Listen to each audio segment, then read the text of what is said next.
Hi everyone, welcome to Edvis Learning. My name is Rahul Pandey.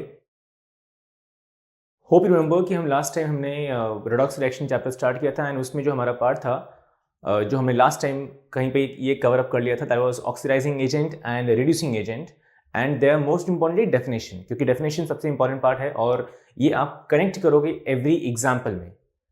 अगर आप चाहते हैं कि आपका जो एग्जाम्पल है, ठीक है, वो समझ में आए आपको केमिकल रिएक्शन में एग्जैक्टली अगर आपको गेस करना है कि which particular agent is oxidising, which one is reducing, या अगर आपको ये गेस करना है कि रिएक्शन के अंदर एग्जैक्टली प्रोसेस कैसा हो रहा है, the reaction is undergoing oxidation और the reaction is undergoing reduction, that you have to know only if you totally like show your attention properly. यहाँ पे अगर आप देख सकते हो तो आपको समझ में आएगा, अदरवाइज पॉसिबिलिटी बहुत कम है और ये बहुत इंपॉर्टेंट पार्ट है, इसलिए इसको काफी सिंप्लीफाइड फॉर्म में यहाँ पे शो किया है जो हम लास्ट टाइम कवर अप कर चुके हैं। जस्ट एक विद इन जस्ट 1-2 मिनट में हम इसको खत्म करेंगे।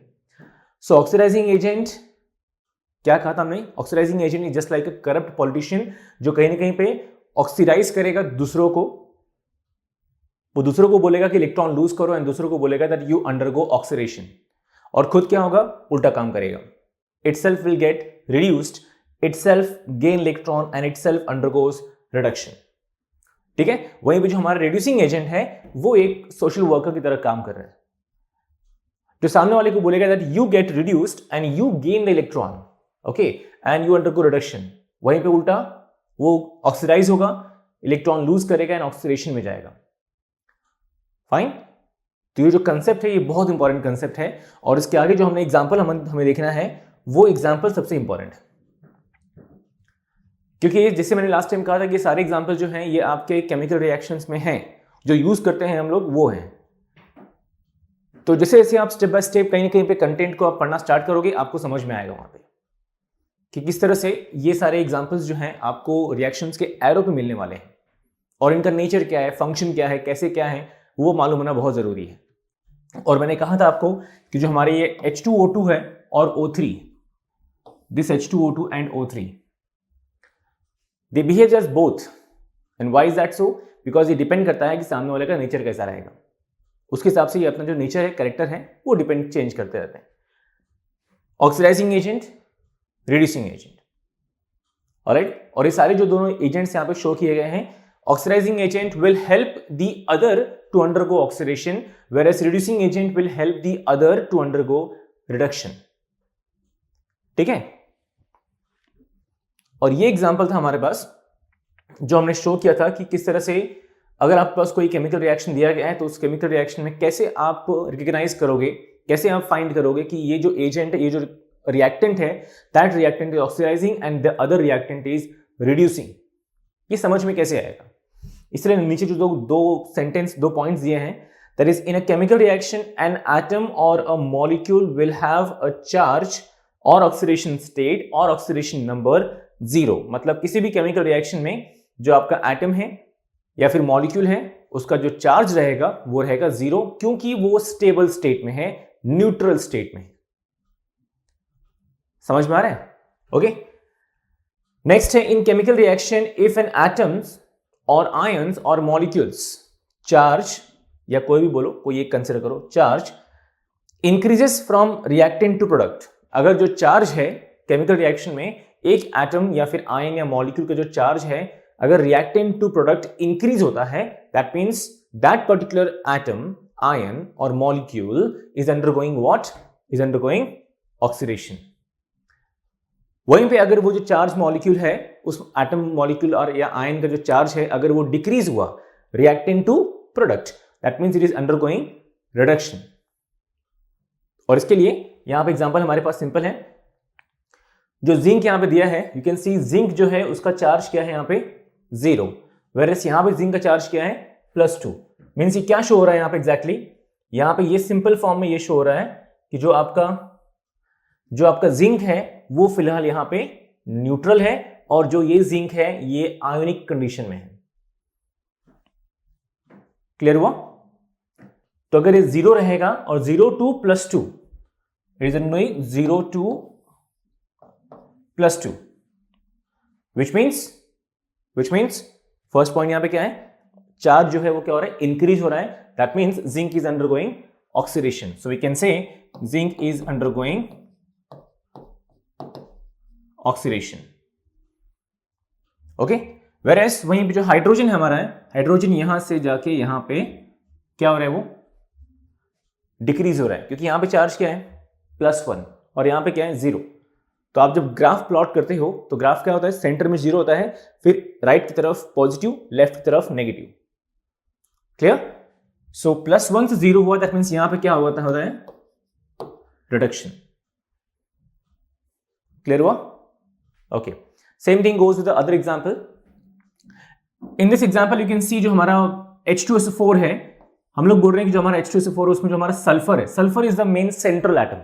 और अगर सल्फर सेंट्रल एटम है तो हम उसका ही सिर्फ चार्ज या फिर ऑक्सीडेशन स्टेट या ऑक्सीडेशन नंबर फाइंड करेंगे, और किसी का नहीं. समझ में आया? So sulphur from reactant to product.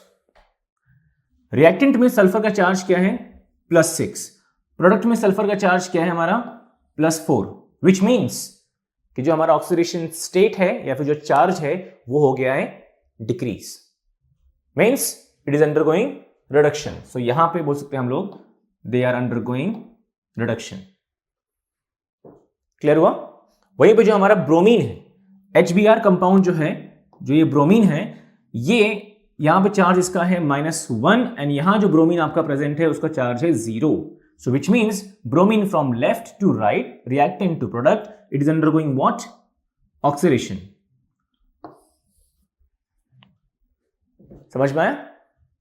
So sulphur अगर रिएक्टेंट टू प्रोडक्ट जो है उसका चार्ज डिक्रीज हुआ, if this sulphur itself from reactant to product undergoing reduction, which means the whole compound is oxidizing agent. क्योंकि सल्फर क्या है, वो इलेक्ट्रॉन गेन कर रहा है, रिडक्शन हो रहा है ना, तो इलेक्ट्रॉन वो गेन कर रहा है. जब इलेक्ट्रॉन वो गेन करेगा तो अल्टीमेटली क्या होगा, वहां पे वो ऑक्सीडाइजिंग एजेंट तरह बिहेव करेगा. लेकिन सिर्फ सल्फर नहीं, पूरा कंपाउंड. सेम वे HBr, उसमें जो ब्रोमीन है वो लेफ्ट टू राइट जो उसका चार्ज है वो इंक्रीज हुआ, -1 to 0, तो इंक्रीज होता है. मीन्स वहां पे क्या हुआ, वहां पे हुआ ऑक्सीडेशन, इलेक्ट्रॉन लूज हुआ है, और जो खुद इलेक्ट्रॉन लूज करता है वो कौन है, वो है हमारा रिड्यूसिंग एजेंट. समझ में आया? I hope to that one, because ये सबसे इंपॉर्टेंट पार्ट है, क्योंकि आगे हमारे पास एक कंसेप्ट है, याद करो जब हमने इंडेक्स पढ़ा था तो इंडेक्स में था बैलेंसिंग द केमिकल इक्वेशंस. तो जब वहां पे हम केमिकल इक्वेशन बैलेंस करेंगे तो उस टाइम पे आपको ये आइडिया होना चाहिए कि ये क्या कंसेप्ट है, क्योंकि इसके बाद आज हम जो न्यू कंसेप्ट पढ़ने वाले हैं ऑक्सीडेशन स्टेट को लेके, वो कंसेप्ट वहां पर डायरेक्टली कनेक्टेड है. बिकॉज अगर आपको +6, +4, -1 अगर ये मालूम ही नहीं कैसे फाइंड करना है, अगर आपको पता ही नहीं है ये कि क्या है ये लोग, तो आप कैसे गैस करोगे कि भाई यहां से लेके यहां तक, लाइक रिएक्टेंट टू प्रोडक्ट, वहां पे ऑक्सीडेशन हुआ, रिडक्शन हुआ, नो आइडिया, राइट? तो इसीलिए सबसे इंपॉर्टेंटली जो हमारे ऑक्सीडेशन स्टेट है ये फाइंड कैसे करते हैं, कुछ एग्जांपल्स अपने पास हैं, विल सी टू दैट कि वो एग्जांपल्स क्या हैं. उसके पहले वन मोर एग्जांपल. सो यहां पे 2 एग्जांपल आपके लिए शो किए गए हैं, ठीक है? ये एक्स्ट्रा एग्जांपल्स हैं जो आप खुद चेक करोगे कि कैसे एग्जैक्टली ये जो हमारा यहां पे शो किया हमने कि ये हमारा H2S जो है ये रिड्यूसिंग एजेंट है, NO3 जो है ये ऑक्सीडाइजिंग एजेंट है, ये कैसे हुआ ये आप चेक करोगे, ठीक है? Same thing goes down. MnO2 जो है ये ऑक्सीडाइजिंग एजेंट है और HBr जो है वो रिड्यूसिंग एजेंट है. हाउ? ये आप शो करोगे, ये आपके लिए. Fine. And we will head for the next heading, that is सामान्य ज्ञान, जो जस्ट आपके लिए यहां पे शो किया गया है फॉर अ पर्पस कि थोड़ा बहुत आपको आइडिया होना चाहिए कि केमिस्ट्री जो है वो किस तरह से आपके लोकल लाइफ में, डेली लाइफ में आप कैसे इस्तेमाल करते हो. एंड यू नो दैट कि फुटबॉल आप में से बहुत से लोग खेलते होंगे, राइट? तो मालूम होना चाहिए कि जो फुटबॉल है उसके जो 3 लेयर्स होते हैं, एकदम सबसे अंदर का लेयर होता है जहां पे हवा हम फिल करते हैं, फिर उसके बाद सेकंड लेयर, फिर थर्ड लेयर. तो जो फुटबॉल हम डेली लाइफ में यूज करते हैं और इतना बार कहीं ना कहीं उसको हम गोल करते हैं, मालूम होना चाहिए ना कि वो क्या है. और स्पेशली हर फुटबॉल की अलग अलग क्वालिटी होती है. समझ में आ रहा है? तो ये है हमारा वर्ल्ड कप का जो फुटबॉल होता है वो वाला है. अब इसमें क्या क्या होता है, एक तो पॉलीमर है, पॉलीमर नंबर 1, क्योंकि यहां पे सब कुछ पॉलीमर है. जैसे कि अब जो मैंने जो टी शर्ट पहना हुआ है वो कॉटन का है. कॉटन क्या है? पॉलीमर है. Nylon polymer, plastic you are using polymer, mobile you are using polymer. समझ में आया? ये पहला लेयर है। लेयर नंबर जो नेक्स्ट देखो ये है nylon lining and the next one is butyl bladder.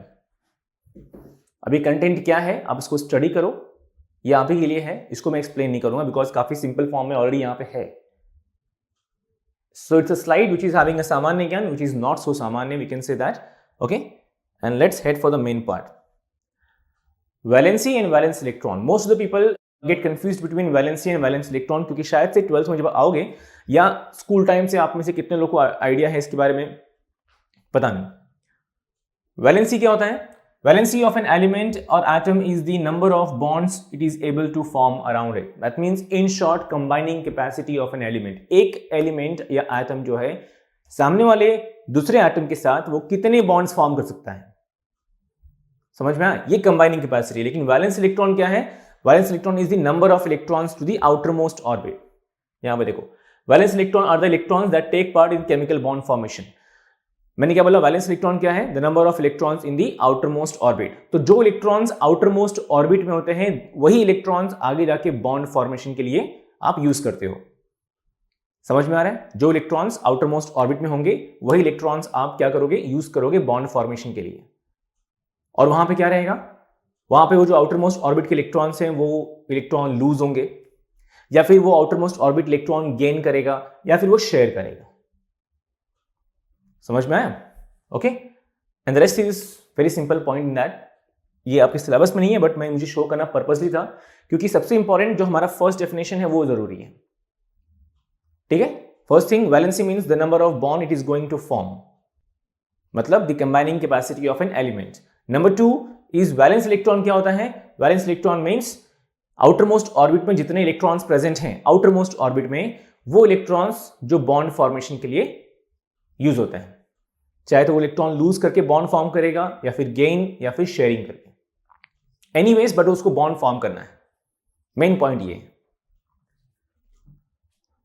And let's head for the next part, that is your oxidation number और we can say oxidation state also.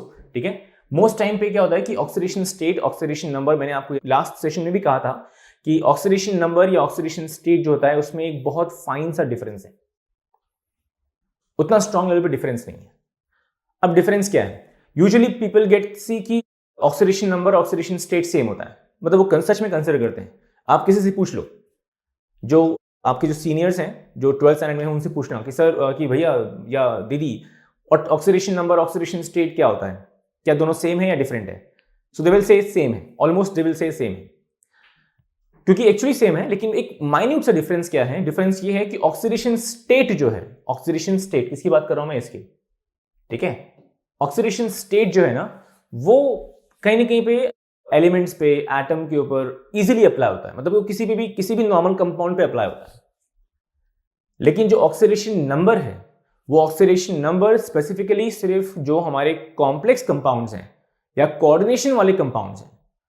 Coordination वाले compounds मतलब वो compounds जो coordinate bond form करते हैं और जो थोड़े बहुत आयनिक नेचर शो करते हैं, उनकी बात हो रही है यहां पे। ठीक है, तो फिलहाल यहां पे हम भी कंसीडर करते हैं कि ऑक्सीडेशन स्टेट, ऑक्सीडेशन नंबर कुछ हद तक सेम है, इसलिए हम उनको एक साथ पढ़ेंगे। लेकिन आप दिमाग में जरा ध्यान रखना, ऑक्सीडेशन स्टेट जो होता है वो किसी भी एलिमेंट, एटम, मॉलिक्यूल का आप निकालो बिंदास आराम से, कोई पॉइंट नहीं है, जो सेंट्रल एटम है उसका। ऑक्सीडेशन नंबर जो होता है वहां पे जो सेंट्रल एटम है वो कितने नंबर ऑफ बॉन्ड्स फॉर्म करता है, लेकिन ये सिर्फ कोऑर्डिनेट कंपाउंड में ही होगा, कोऑर्डिनेट कंपाउंड में ही होगा। ठीक है, चलो तो फिलहाल जनरल लेवल पे क्या देखते हैं कि ऑक्सीडेशन स्टेट या ऑक्सीडेशन नंबर क्या होता है? Of an element in a compound shows it's surplus और डेफिशिएट ऑफ इलेक्ट्रॉन। सरप्लस मतलब ज्यादा इलेक्ट्रॉन, डेफिशिएट कम इलेक्ट्रॉन। ठीक है, तो यहां पे इलेक्ट्रॉन रिच मतलब, और यहां पे डेफिशिएट मतलब इलेक्ट्रॉन कम होता है। That is, the oxidation number is the net charge on the atom. जो सेंट्रल एटम है उसका चार्ज क्या होता है वो यहां पे शो किया गया है। ठीक है, फॉर एग्जांपल देखो यहां पे ये हमारे कैल्शियम भाई साहब है। ओके, ये हमारे कैल्शियम भाई साहब हैं, ये एकदम फुल इतरा के बोल रहे हैं कि I am an electron donor, so take 2 electrons, I don't care, no, मेरे पास बहुत सारे हैं। सो ये कैल्शियम भाई साहब यहाँ पे इन्होंने 2 इलेक्ट्रॉन क्या किया? लूज कर दिया। वहीं पे हमारे ऑक्सीजन भाई साहब जो यहाँ दिख रहे हैं, ये बोल रहे हैं भाई 2 इलेक्ट्रॉन मेरे को मांगता है। सो कैल्शियम इसी एटीट्यूड के साथ देता है, तो oxygen takes the 2 electron and becomes -2। समझ में आया? ओके, तो ऐसे ही आपको फाइंड करना है कि यहाँ पे चार्जेस क्या होंगे। वन मोर थिंग कि जो कॉमन ऑक्सीडेशन स्टेट है मैंने आपको वो ऑलरेडी लास्ट टाइम शो कर दिया था, that is positive ions and negative ions. याद करो आप, पॉजिटिव आयंस और रेडिकल्स, नेगेटिव आयंस और रेडिकल्स, वो टेबल मैंने आपको लास्ट टाइम शो किया था और कहा था कि इसे प्रॉपरली अच्छे से लर्न करना, क्योंकि उसमें every single thing is important जो आपने 9th में पढ़ चुके हो, लेकिन अगर आप वापस रिवाइज नहीं करोगे तो कहीं ना कहीं पे आपको बहुत प्रॉब्लम होगा 11th में भी और 12th में भी। समझ में आ रहा है?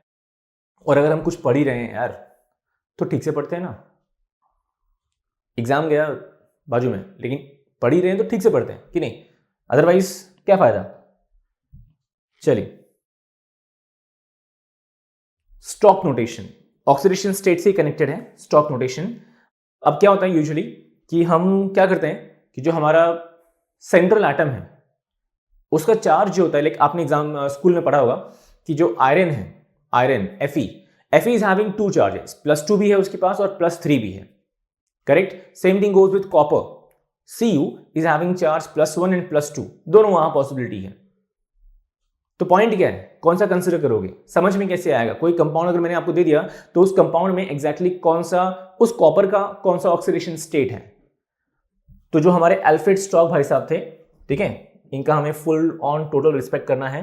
तो जो अल्फ्रेड स्टॉक भाई साहब थे, इन्होंने बोला कि कंफ्यूजन वाली बात तो है, क्योंकि अगर हमारे पास कॉपर के 2 कंपाउंड्स हैं तो उस कॉपर में दोनों कंपाउंड में कौन सा किसका चार्ज है, +1 है +2 है, समझ में कैसे आएगा। इसीलिए इन्होंने क्या कहा कि अगर हम जब भी कोई कंपाउंड लिखेंगे, so when you having a compound for example this AuCl, alright, तो अगर AuCl हमारे पास कंपाउंड है तो हम क्या करेंगे, जो हमारा सेंट्रल मेटल रहेगा ना, उस सेंट्रल मेटल का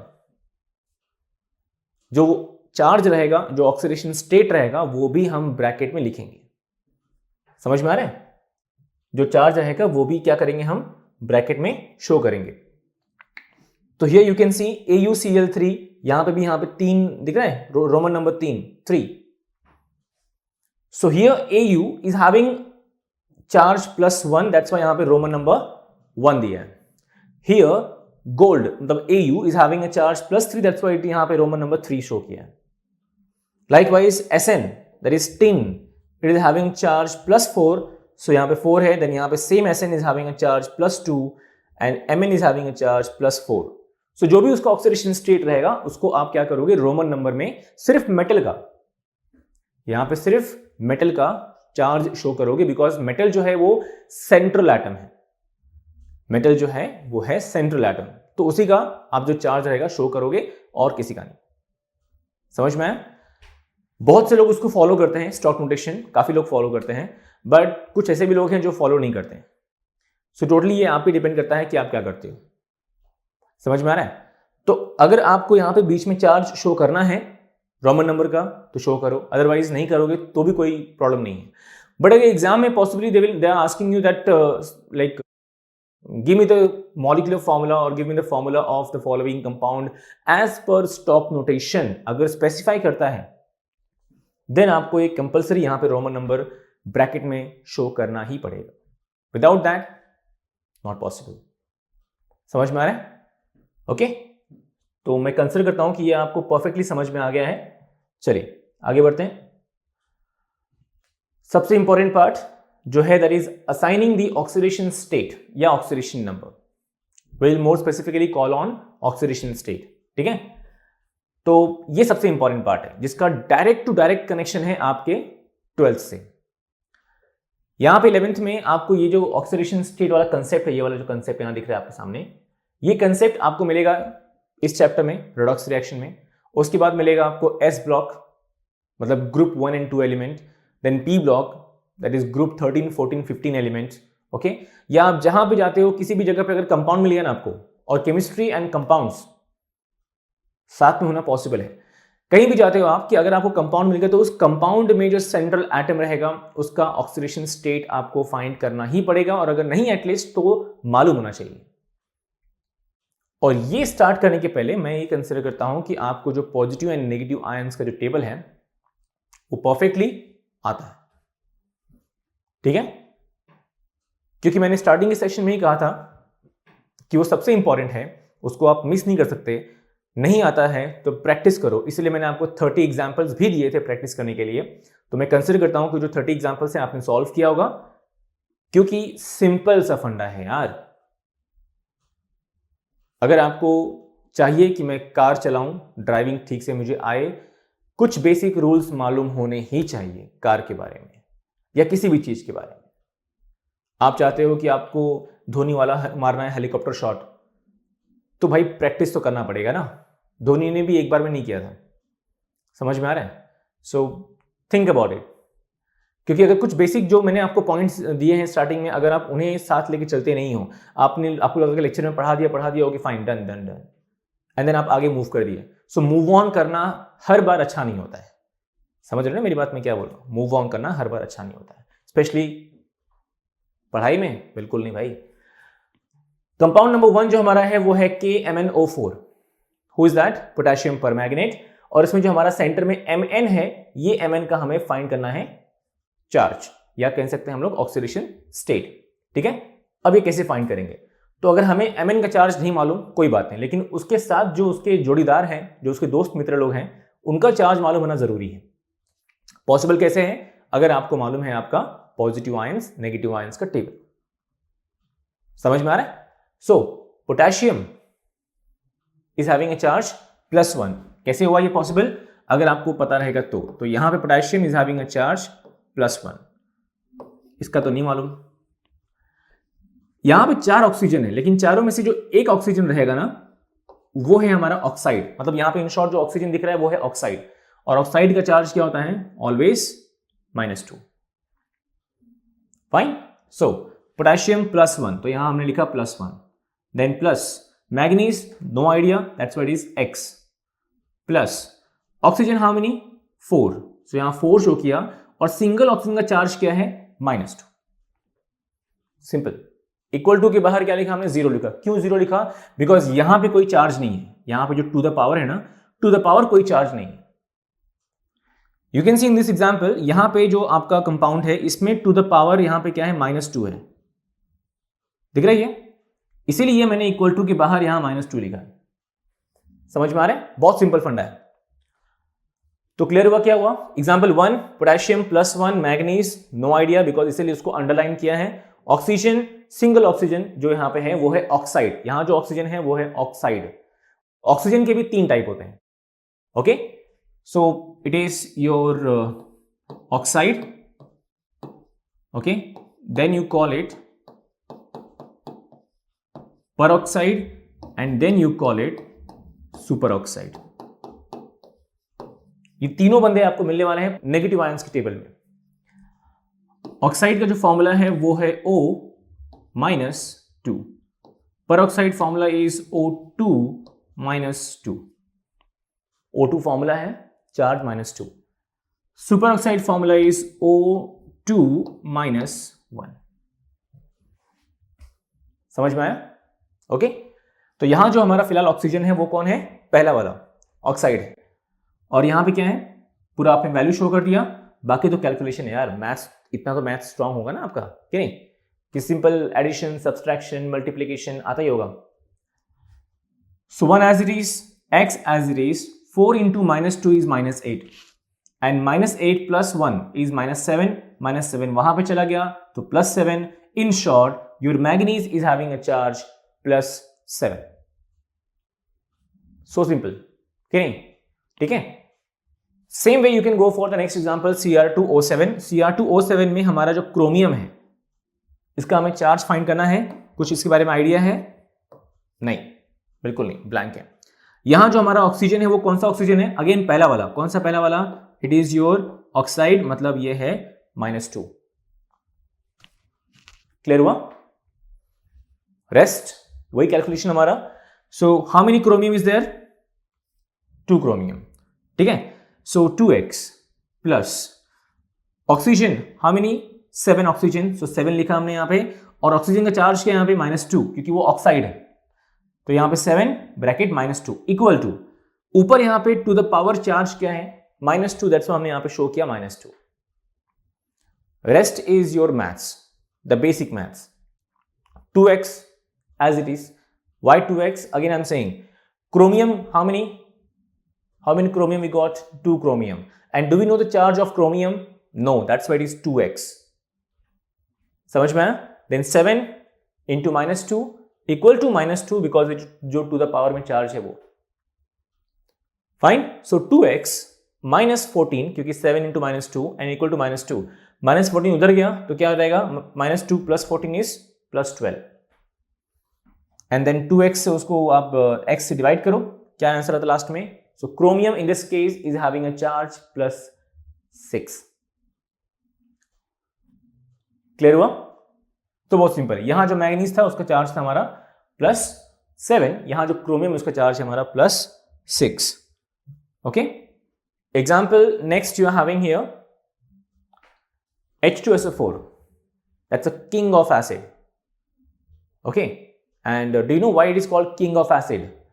The reason behind that कि इसको हम king क्यों बोलते हैं, क्योंकि यहाँ जो हमारा कंपाउंड है वो कंपाउंड का जो एसिडिक स्ट्रेंथ है ना वो बहुत स्ट्रांग है. कंपाउंड का जो एसिडिक स्ट्रेंथ है वो बहुत स्ट्रांग है. कैसा?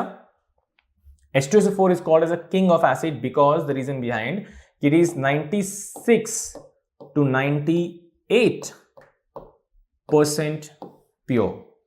जब इसको आप प्रिपेयर करते हो लैब में तो जो आपको लैब में मिलता है उसकी जो प्योरिटी है वो है 96 to 98% प्योर. इसीलिए इसको बोलते हैं हम किंग ऑफ एसिड, क्योंकि इतना प्योर कोई एसिड होता नहीं. First thing.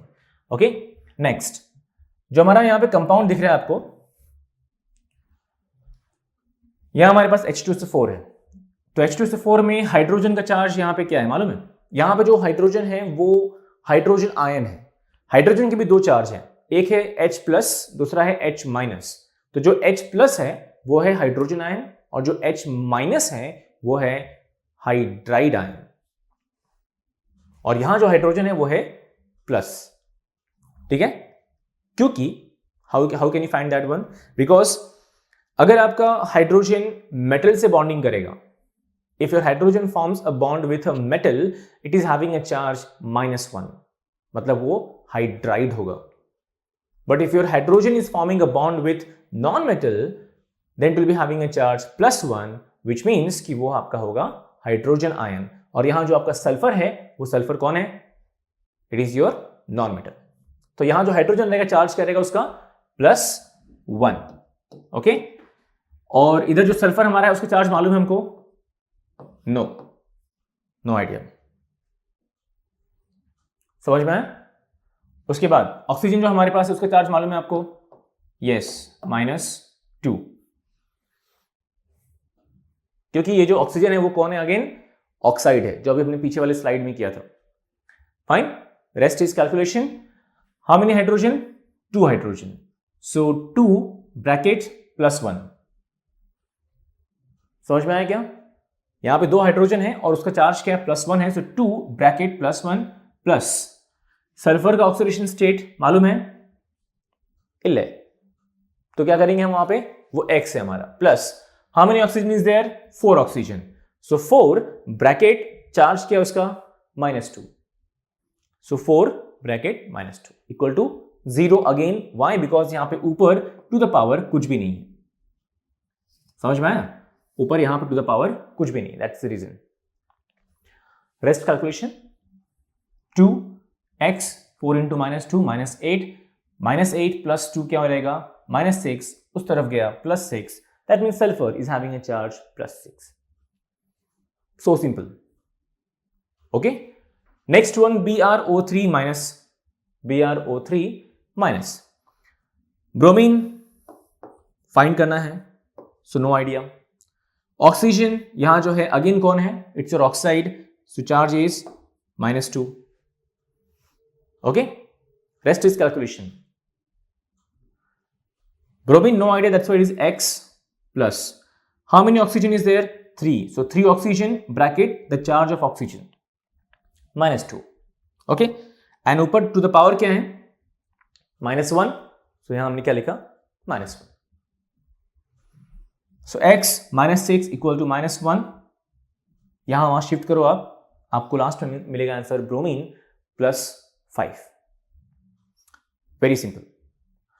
मैं एक बार फिर आपको याद दिला दूं कि ये जो कंसेप्ट है सबसे इंपॉर्टेंट कंसेप्ट है, बहुत ज्यादा इंपॉर्टेंट कंसेप्ट है, बिकॉज 12th में you will be having 3 chapter, 3 very basic chapter which is totally depending on this one.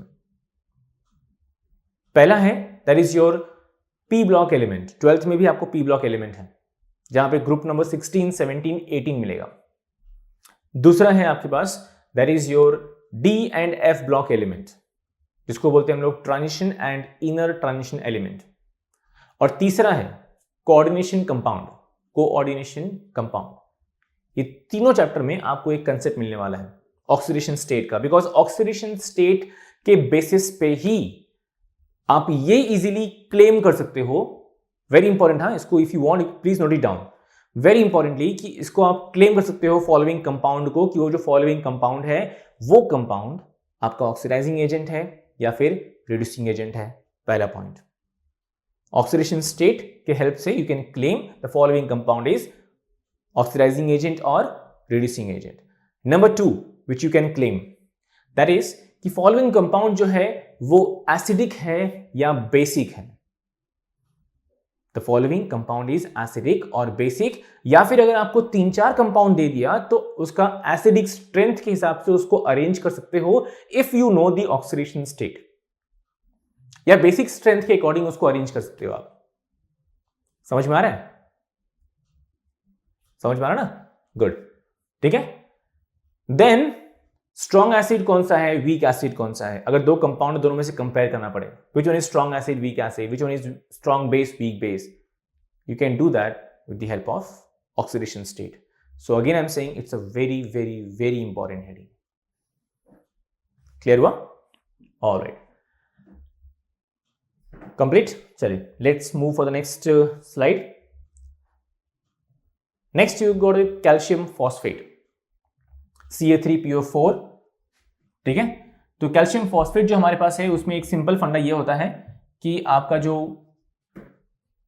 ये थोड़ा सा एक कॉम्प्लेक्स कंपाउंड दिख रहा है, मतलब थोड़ा हैवी कंपाउंड दिखता है. अब यहां पे कैल्शियम, यहां पे कितना दिया है 3. ठीक है. But as per your positive ion table calcium is having a charge +2. क्या है वो? +2. Fine. Then phosphorus, no idea. यहां जो ऑक्सीजन आपके पास प्रेजेंट है ना, वो कौन है? अगेन ऑक्साइड है, तो चार्ज क्या हो उसका? -2. क्लियर हुआ? गुड. चलिए, rest is calculation. How many calcium is there? 3 calcium. So 3 bracket +2. 3 calcium and calcium का चार्ज क्या है? +2. तो हमने वहां शो किया +2. How many phosphorus is there? 2. कैसे? बिकॉज यहां जो PO4 है ना, ये PO4 को कॉमन मल्टीप्लीकेशन है 2. PO4 को कॉमन मल्टीप्लीकेशन है 2. दैट मीन्स इन शॉर्ट यहां पे जो ये 2 है, ये 2 मल्टीप्लाई होगा फॉस्फोरस को भी, और यही 2 मल्टीप्लाई होगा ऑक्सीजन को भी. So how many phosphorus is there? 2 phosphorus. And do we have the charge of phosphorus? No, that's why it is 2x. Plus oxygen कितना हमारे पास यहां पे है? 4. ब्रैकेट में कितना है? 4. बट ब्रैकेट के बाहर यहां पे 2 भी है, so 4 2s are 8. That means total we are having 8 oxygen. So 8 bracket the charge of oxygen is -2. तो यहां हमने लिखा -2 equal to 0. Why 0? Because again यहां पे to the power कोई भी चार्ज नहीं है. Okay, rest is calculation.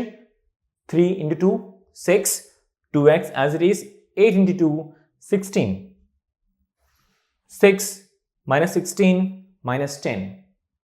आपने बाद में डिवाइड किया, at last the phosphorus gets a charge +5. This phosphorus gets a charge +5. समझ में आया? सो कंटेंट काफी सिंपल है, बस आपको ध्यान देना है. नेक्स्ट वन एग्जाम्पल जो है वो थोड़ा सा हटके है और काफी मजेदार भी है मेरे हिसाब से. ठीक है. अब देखना यह है कि आप इसे कैसे डील करते हैं. सबसे इंपॉर्टेंट फैक्टर वहां पे आता है कि आप इसे डील कैसे करते हैं। So let head for the next example, 6th example, जो थोड़ा सा अलग है, थोड़ा सा डिफरेंट है। उसमें क्या डिफरेंस है वो हमें समझना है सबसे इंपॉर्टेंटली, ठीक है। टेट्राथायोनेट आयन, फॉर्मूला क्या है, S4O6-2। ऐसे कुछ एग्जांपल के लिए लाइक आप जितने मल्टीपल एग्जांपल सॉल्व करोगे उतना आपको समझ में आएगा कि कहां पे एग्जांपल्स में कौन सा एक माइन्यूट सा डिफरेंस रहेगा, एग्जांपल के स्ट्रक्चर में कैसा डिफरेंस रहेगा, या फिर उनके ऑक्सीडेशन स्टेट में डिफरेंस क्या रहेगा, वो जरूरी है। नाउ लिसन केयरफुली, मैं पहले डायरेक्टली आपको लेकर चलता हूं लास्ट में। यहां पे ये शो किया गया है कि जो हमारा सल्फर है, चार्ज क्या है इसका, +5। मतलब कौन सा सल्फर की बात कर रहे हैं, सल्फर नंबर दिस वन, ये जो सल्फर है आपका ये वाला, और जो ये सेकेंड सल्फर ये वाला। लेफ्ट एंड राइट में जो सल्फर हमारे पास है, उन दोनों सल्फर का इंडिविजुअली अलग अलग, उन दोनों सल्फर का है चार्ज +5 और जो बीच में ये सल्फर दिख रहे हैं आपको, जो मैं अभी यहां पे एरो शो कर रहा हूं, ये दोनों सल्फर का चार्ज है अंडा 0, ठीक है।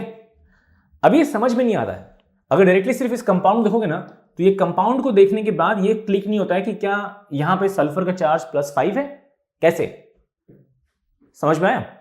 तो हमें यही ऑब्जर्व करना है, इसीलिए हमें स्ट्रक्चर मालूम होना चाहिए। स्ट्रक्चर क्या होना चाहिए, मालूम होना चाहिए। तो S4O6 स्ट्रक्चर बहुत सिंपल है। करना क्या है आपको, लाइन से आप सल्फर ड्रॉ करो, ठीक है, एकदम सिंपल। देखो आपने क्या किया, sulphur single bond, sulphur single bond, sulphur again single and sulphur, done. फिर क्या करो आप, double bond O, double bond O, again double bond O, double bond O। ये जो दोनों एंड में जो सल्फर है उनको, ऑक्सीजन 6 है ना यहां पे, तो यहां पे एक ऑक्सीजन, उसका चार्ज क्या है, नेगेटिव। फिर यहां पे ऑक्सीजन, उसका चार्ज क्या है, negative. Simple, that's it. Okay, ये हो गया स्ट्रक्चर, क्लियर। अभी यहां पे क्लियरली शो किया गया आपको स्ट्रक्चर में, यहां क्लियरली आपको स्ट्रक्चर में शो किया है दैट जो ये मिडिल सल्फर है जहां पे मैंने एरो शो किया है, वो दोनों सल्फर कितने बॉन्ड्स बना रहे हैं, यहां पे 3 bonds, bond number 1, 2 and 3, and वो तीनों बॉन्ड कौन से बॉन्ड है, कोवैलेंट बॉन्ड है, विच मीन्स कि वो तीनों जो सल्फर हैं वो लोग इलेक्ट्रॉन शेयर करते हैं, वहां पे इलेक्ट्रॉन का गेन या लॉस नहीं हो रहा है। और अगर किसी भी केस में कहीं पे भी कोई एलिमेंट इलेक्ट्रॉन लूज या गेन नहीं करेगा तो उसका चार्ज होगा क्या, नॉट पॉसिबल। क्योंकि अगर एक ने इलेक्ट्रॉन लूज किया तो उसका चार्ज होगा पॉजिटिव, समथिंग पॉजिटिव। दूसरे ने इलेक्ट्रॉन अगर गेन किया तो उसका चार्ज होगा negative, something negative. Okay, but यहां पे तो कोवैलेंट फॉर्म हो रहा है, मतलब वहां पे शेयरिंग हो रही है, तो इन शॉर्ट इन दोनों सल्फर का चार्ज क्या होगा, 0। समझ में कैसे आया, जब आपने इसको स्ट्रक्चर ड्रॉ किया तो, एंड ऑब्वियसली प्रैक्टिस किया तो, ठीक है। तो इन शॉर्ट जो मिडिल सल्फर है उन दोनों सल्फर का चार्ज क्या है, 0 है, क्योंकि वो कोवैलेंट बॉन्ड फॉर्म कर रहे हैं। तो जो हमारा ये फर्स्ट सल्फर है, नंबर इसको हमने फर्स्ट दिया और हमने इसको नंबर सेकंड दिया, क्योंकि बीच में जो सल्फर है उसका कुछ काम नहीं है, इसलिए हमने उनको इग्नोर किया। तो ये हमारा फर्स्ट सल्फर और वहां का जो हमारा सेकंड सल्फर। अभी यहां अगर आप ऑब्जर्व करोगे तो ये सल्फर जो फर्स्ट सल्फर है उसके पास कितने ऑक्सीजन है, 1 2 3, क्या है, 1 2 3 ऑक्सीजन। मतलब वी कैन से जो इसका फॉर्मूला है वो कौन है, वो क्या है, SO3। वी कैन राइट, ऐसा जो फॉर्मूला है हम लोग लिख सकते हैं उसको, क्योंकि एक सल्फर के पास 3 ऑक्सीजन, ये जो दोनों सल्फर है इनका कुछ काम नहीं है। तो जो ये सल्फर फर्स्ट वाला है लेफ्ट वाला, वो सल्फर के पास 3 ऑक्सीजन है, so SO3 and to the power -1, क्योंकि यहां पे ऊपर -1 है। Same thing goes with the next sulphur, जो यहां पे एक्सट्रीमली राइट में जो सल्फर है उसके पास भी सेम फॉर्मूला है, SO3 एंड -1, विच मीन्स कि किसी एक सल्फर का अगर आपने ऑक्सीडेशन स्टेट निकाला तो दूसरे का भी अपने आप निकलता है। तो मतलब अगर आपने ये जो हमारा फर्स्ट सल्फर है इसका अगर आपने ऑक्सीडेशन स्टेट निकाला तो दूसरे सल्फर का ऑक्सीडेशन स्टेट भी अपने आप निकलता है, बिकॉज दोनों का फॉर्मूला क्या है, सेम। ओके, तो ऑक्सीडेशन नंबर ऑफ, या फिर ऑक्सीडेशन नंबर, या फिर you can say oxidation state of first sulphur with formula SO3-, क्योंकि ये जो फॉर्मूला है इसका भी SO3- है और वो भी SO3- है।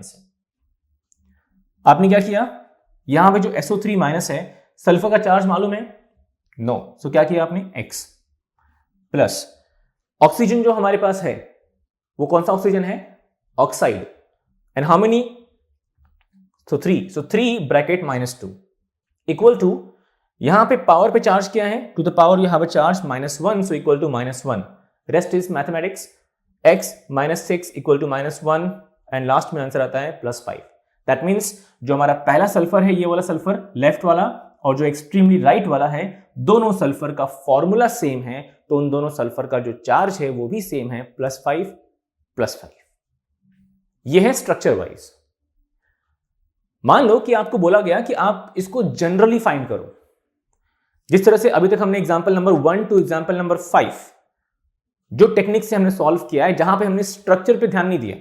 एग्जांपल 1 से लेके एग्जांपल 5 तक हमने कहीं भी स्ट्रक्चर पे ध्यान नहीं दिया, हमने बस इतना देखा कि हमें क्या होना चाहिए, हमारे पास कंपाउंड क्या है, सेंट्रल एटम क्या है, किसका ऑक्सीडेशन स्टेट फाइंड करना है, इतना मालूम होना चाहिए, बस बात खत्म। तो एग्जांपल 1 टू 5 तक जो हमने सिस्टम फॉलो किया, लेट्स सी कि वही सिस्टम हम यहां फॉलो करते हैं क्या, कैसे, फिर उसके साथ क्या आएगा। अब यहां हमारे पास S4O6 -2 है, ठीक है। हाउ मेनी सल्फर, 4 सल्फर, सो हमने क्या किया 4x, क्योंकि हमें एक भी सल्फर का क्या है चार्ज नहीं मालूम है।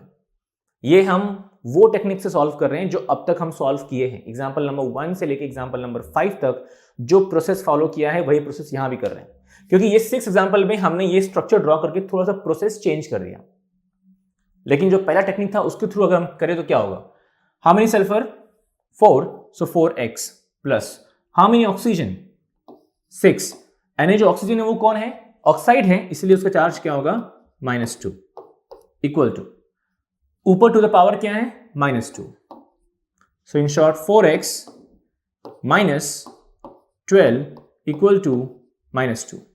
दैट मीन्स 4x, अगर ये -12 उधर गया तो +12 होगा, और +12 -2 क्या होगा +10, so x equal to +2.5, which means यहां पे एवरी सल्फर का सल्फर कितने हमारे पास 4 सल्फर है, मीन्स एवरी सल्फर का चार्ज क्या है 2.5 2.5 2.5 2.5। क्लियर। और एज पर दिस प्रोसेस हमने सिर्फ 2 सल्फर का चार्ज निकाला, फर्स्ट सल्फर का +5 और दूसरे का भी +5। अब पॉइंट ये है कि राइट कौन सा है, तो राइट जो है वो ये वाला है, क्योंकि अगर आपके एंट्रेंस एग्जाम में आता है ये, तो एंट्रेंस के पॉइंट में क्या देखोगे कि आपको पॉसिबली अगर दोनों ऑप्शन हुआ, 2.5 जो आपने निकाला भी वो वाला भी, और जो अभी आपने यहां पे +5 निकाला वो भी, दोनों ऑप्शन अगर होते हैं तो आप +5 पे ही क्लिक करोगे, मतलब वहीं पे उसको चूज करोगे, अदरवाइज 2.5 चूज किया, रॉन्ग। समझ में आ रहा है मैं क्या बोल रहा हूं। इन केस अगर ऑप्शन में +5 नहीं है, एग्जाम्पल वही है, ऑप्शन में +5 नहीं है और ऑप्शन में आपको दिया गया है +2.5, तो आप +2.5 पे क्लिक करके आगे बढ़ सकते हो, बट कंडीशन अप्लाई, +5 वहां पे ऑप्शन में नहीं होना चाहिए, अगर होता है तो आप यहीं पे जाओगे, अदरवाइज 2.5 जिंदाबाद। समझ में आया। सो ये फॉलो करना भूलना मत, बिकॉज बहुत इंपॉर्टेंट है, और मोस्ट केस में ऐसे ट्रिकी क्वेश्चंस आते हैं, और ऑक्सीडेशन स्टेट का मैक्स टू मैक्स 2 क्वेश्चन आपके एंट्रेंस में आएगा, max to max 2 question, because इस कंसेप्ट का कम से कम 5 चैप्टर से कनेक्शन है, डायरेक्ट कनेक्शन है, इसीलिए हमें ट्राई करना है कि हम इसको अच्छे से देखें और ऐसे एग्जांपल्स हम सॉल्व करें, ठीक है। एंड नेक्स्ट जो हमारे पास स्लाइड है that is for the homework, we can say practice के लिए, ठीक है। सो होमवर्क बोलना is not a cool word, we can say, तो सो फॉर प्रैक्टिस, ओके। हमारे पास यहाँ पे 7 एग्जाम्पल नंबर 7 से लेके 20 तक, मतलब टोटल हमारे पास 14 एग्जाम्पल्स हैं जो एज अ होमवर्क आप करोगे, और यहां पे हर जगह पे सेंट्रल एटम जो हैं उनको हमने यहां पे अंडरलाइन किया हुआ है, तो आपको कौन से एटम का फाइंड करना है आप समझ सकते हो। क्लियर हुआ। और इस ऑक्सीडेशन स्टेट का डायरेक्ट कंसेप्ट अप्लाई होगा हमारे नेक्स्ट हेडिंग पे, balancing of redox reaction. So I hope so ये समझ में आया है, बिकॉज नेक्स्ट पॉइंट समझना है तो जरूरी है। Alright, thank you for watching एडवीज learning, live to learn, enjoy and explore.